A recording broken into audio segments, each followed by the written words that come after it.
Father Paul Robertson joins us.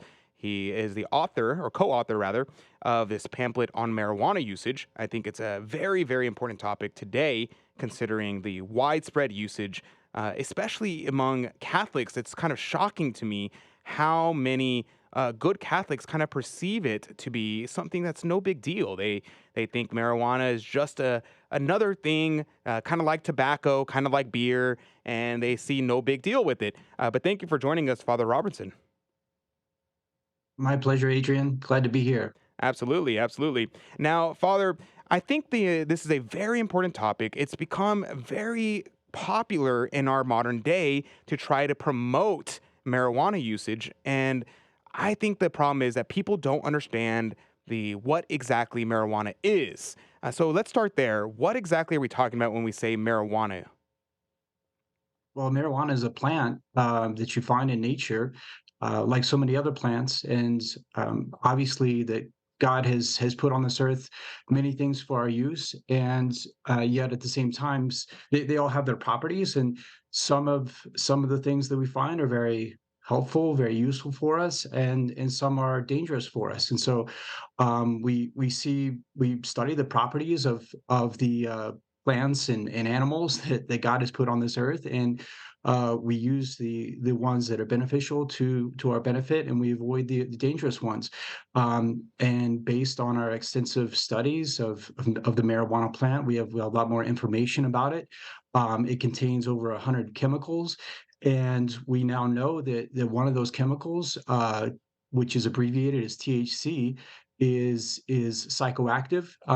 In other words, it has a psychotic effect. It causes your mental perception to be changed.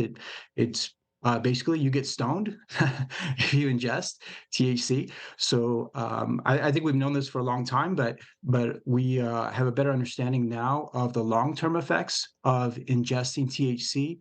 Um, and yeah, I think it's, as you say, very important for people who are out there and have their perception that since marijuana is now legal in many places, that it's okay to smoke it, that being legal means it's safe, that they be informed and understand that is not the case at all. And it's very dangerous to smoke marijuana. We have so many studies now, and so that's why I wanted to co-author this booklet, just to make people aware of those dangers. And also, there's a moral component as well, of course. I mean, we are not permitted, as Catholics, we know that we're not just given our body by God to use however we want. We have the duty, because we are creatures of a heavenly Father, to use what He has given us in the right way. So we know as Catholics that we can only treat our body in a way such that it will foster its well-being. We don't have carte blanche to just do whatever I want. It's not my body, my choice, but we have a duty to take care of our health. And so we have to seriously consider if the things that we're taking are good for our health or not. And it's wrong. It's morally wrong for us to take things that we know will be dangerous for us. Absolutely, Father. And it's interesting because you mentioned something that I think is a great little point to pick up there is the legalization. And it's kind of it's the culture is downstream of politics, but politics is also downstream of culture. It goes both ways. And so people change the laws and all of a sudden everybody thinks, okay, therefore it must be okay. But they don't realize that there is a huge push, a huge lobbying movement to try to get these things to become okay. Could you speak just briefly about why just because something is legal does not make it okay? Well, I think this question is very interesting, Adrian. I'm glad you bring it up, because we live in a culture today to where it's becoming more and more permissive. And basically, the attitude is that if you want anything, if you claim that anything relieves your suffering or that you need it, then we have to condone it. Whereas we did not used to have that attitude. We had the attitude that there is an objective order, and that we have to help people. not damage themselves. So I mean, one of the most extreme examples is, of course, in the past, we would say that suicide is obviously wrong. I mean, you can't you can't kill yourself. It's not right to kill yourself. And if someone comes up to you and says, well, I just to cope with what I'm going through, I need to commit suicide. We would say, well, no, we're not going to let you do that. But now we're passing laws to say you can commit euthanasia, you can commit suicide, and have the endorsement of the law to do so.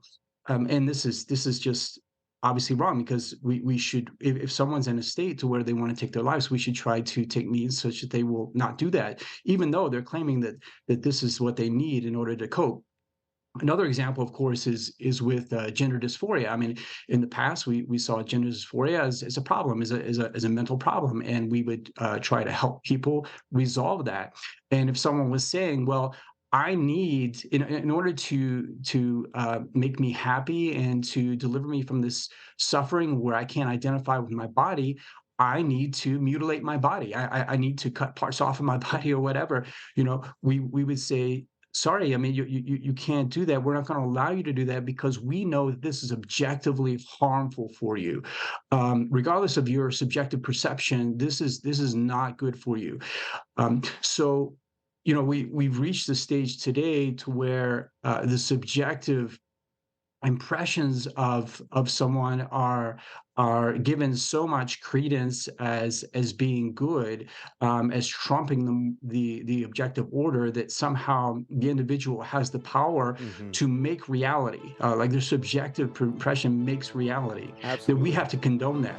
And so I think it's similar with marijuana, to where Yes. if people are saying, marijuana legalization came in through medical marijuana, as people are saying, And okay, Father, I I have to need this stop to you cope. right there. We're going to go to a quick break. When we come back, we'll pick up right on this topic. Plus, I learned something about the psychiatric effects that I was shocked about. We'll talk about that in just one moment. Before we went to a break, I cut you off there. I want to let you finish your thought. You were finishing a thought on the topic of the legalization of marijuana. We could pick up right there. Yeah, so I mean, today we're just legalizing a lot of things that are just bad for people, and so just because it's legal doesn't mean it's good, doesn't mean it's safe, and it's kind of ironic because the more we learn about marijuana and especially the effects of THC, the more we realize how damaging it is. Yet the laws are going the opposite direction. We're learning more about how it's bad for you, and we're telling more people effectively that it's good for you by its legalization. Whereas in the UK, for instance, they've gone the opposite direction. They've had a campaign to let people know that yeah, you could go crazy by smoking marijuana on a regular Let's basis. start there, Father, It's because I've never heard this before. Everybody tells me when I bring up the topic of marijuana, no, marijuana is fine. It's no big deal. In fact, it is safer than alcohol. It's safer than tobacco. And I have never heard anyone before you say that that they in the UK they're talking about they're restricting it, and they're coming out with studies finding out that it causes psychiatric damage. And I think most people have never heard this. So tell me more about that.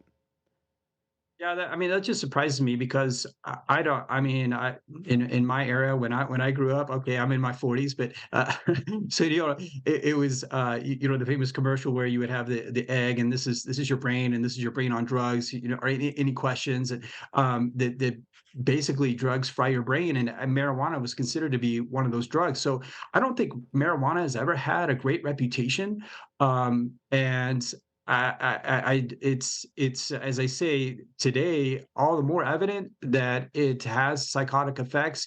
Medical experts have a term called cannabis-induced psychosis, and this is referring to the specific effect that cannabis has on people. THC, the fact that it can cause hallucinations, anxiety, panic attacks, and episodes of acute psychosis.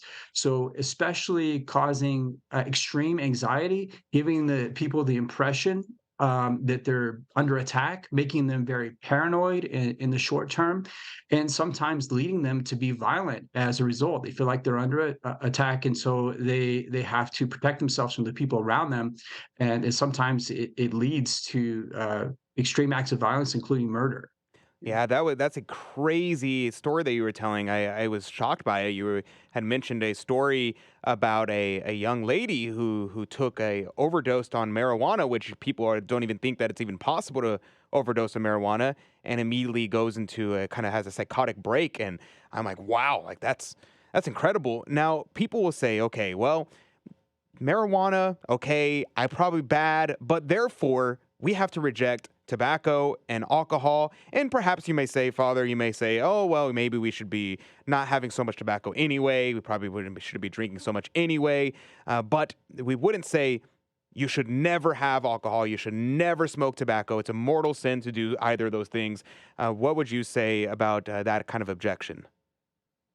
Well, I mean, first of all, alcohol and tobacco don't make you crazy, whereas marijuana does. I think that's the main distinction. But there's another distinction to be made, and that is that there's for centuries we've all known that tobacco and alcohol have a moderate use.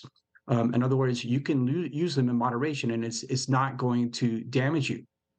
Um, so that's different with marijuana, and something I try to point out in the booklet and essays, but perhaps one of the most important points to make, and that is that the THC content of marijuana today is so much higher than it used to be. So if you were smoking marijuana, say 50 years ago, you would get less than 2% THC content in a typical joint. But today it's up to 15 to 20%.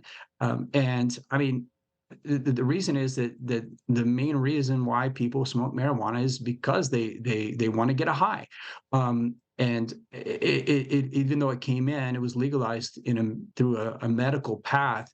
I don't think many people at all take marijuana for medical purposes, even for a painkiller. I mean, you do not take a painkiller that's going to stone you. You want to take something that's going to deaden the pain and make you functional. But marijuana, gives you a high, and so you're not going to be able to. You may be not feeling the pain, but you can't do your normal job. So marijuana is just not that good as a painkiller. But the bottom line is that the typical marijuana product today is designed to make you high by containing a high THC content.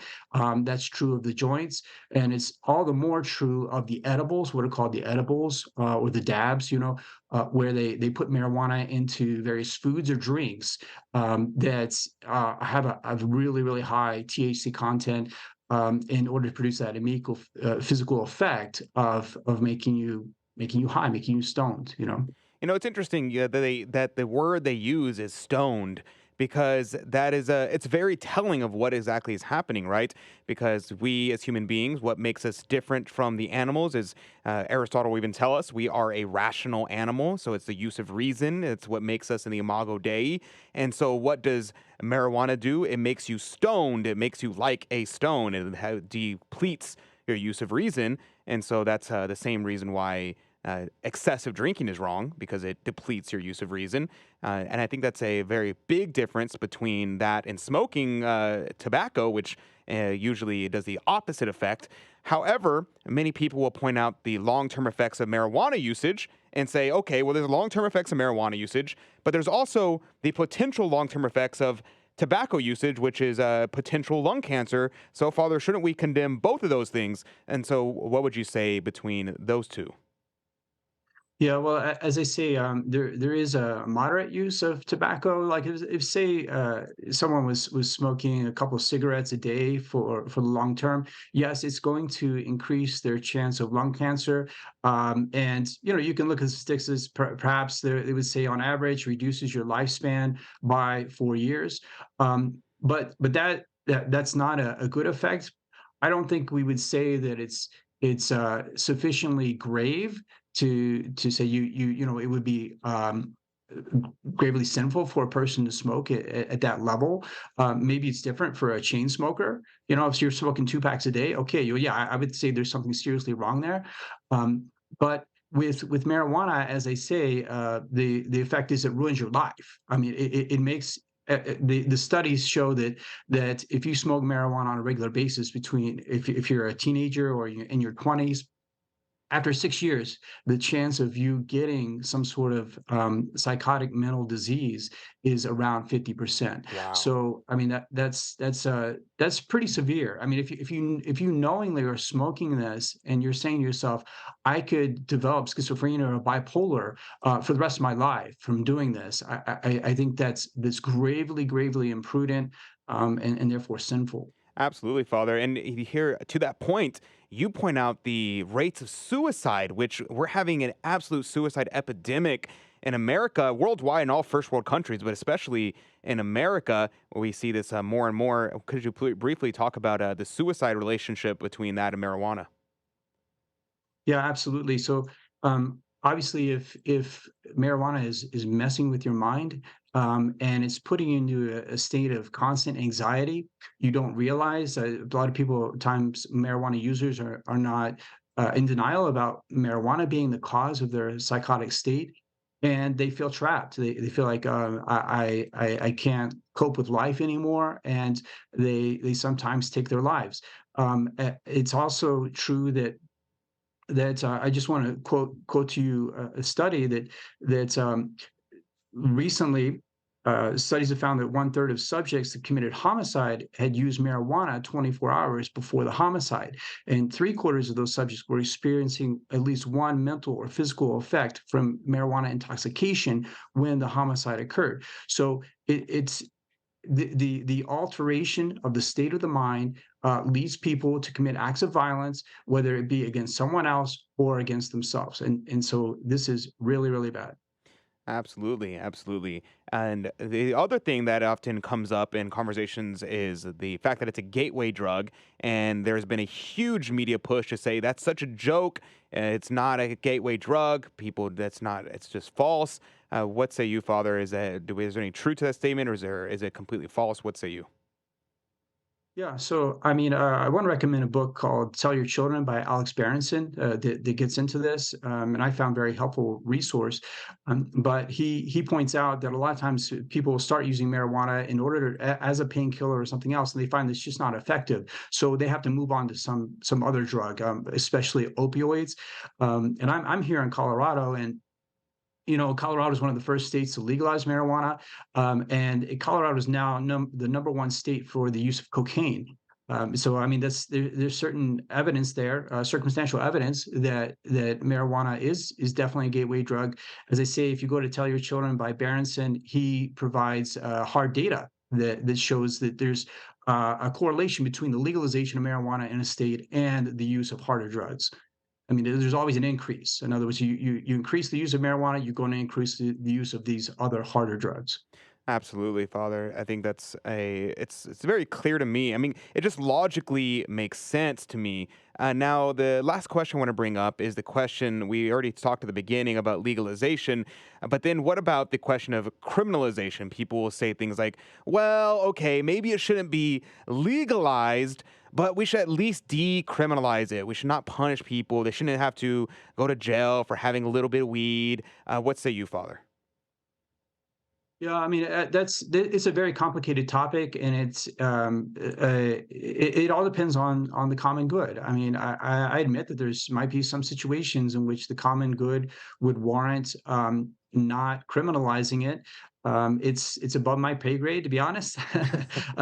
So, I mean, I just think the lawmakers would have to very carefully consider the demographical data that they would have and the studies. Um, it's in the history of Catholic prudence to sometimes do exactly that, decriminalize something while making people aware. I think there should be this campaign to make people informed, to say, okay, just so you know what you're getting with this product and what effects it will have on you on the short term and on the long term. But to legalize it and give the impression that it's okay, I think that's just really wrong. Absolutely. Well, thank you very much, Father. We are out of time. It was a blessing having you on. And God bless you, Father. Have a blessed rest of your day. Stay with us when we come back. knowing who you are, the Habsburg way, all this and more when we come back.